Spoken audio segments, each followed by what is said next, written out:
In the Gospel of Luke, we hear Jesus telling us about the type of commitment to our faith that he expects of us. To be a faithful disciple is going to cost us dearly.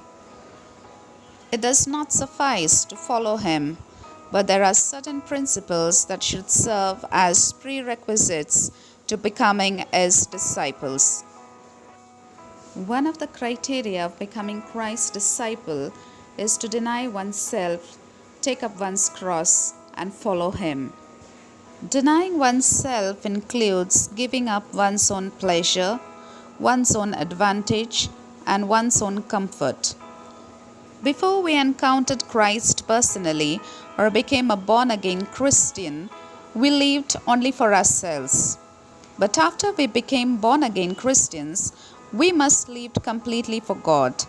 This is why many people at first come to Christ, but afterward turn away. In their minds, it is too difficult to follow Christ. Carrying our daily crosses and following Christ means subduing our own will in order to do His will. If we are unwilling to give up some sinful conditions or change a lifestyle that contradicts the gospel, or sacrifice our own convenience to love our neighbor, we cannot call ourselves genuine disciples of Jesus. Suffering and persecution will come to all who follow Christ, for there can be no crown without the cross.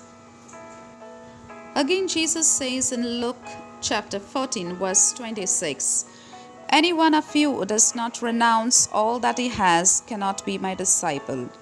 This is what Jesus requires of anyone wishing to be his disciple. Discipleship requires putting Jesus over and above our family ties. Was our Lord teaching us to hate our parents or other family members or even ourselves? Not at all. The use of the word hate here was just a metaphor. It means only to detach oneself.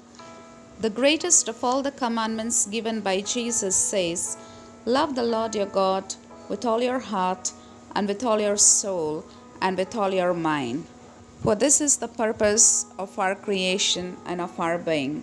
So let us put God first above any human relationship. If anything else takes the place of Jesus, it amounts to idolatry. Jesus further goes on to say that in order to be his disciple, one has to give up everything one possesses. One might find Jesus' idea of discipleship too demanding or even impossible. Worldly life and spiritual life are opposed to each other. To the extent we seek worldly blessings, to that extent we shall lose spiritual blessings. To the extent we give up worldly advantage for Christ's sake, to that extent we shall gain spiritual advantage. Do you not know that friendship with the world is enmity with God? You can never serve two masters.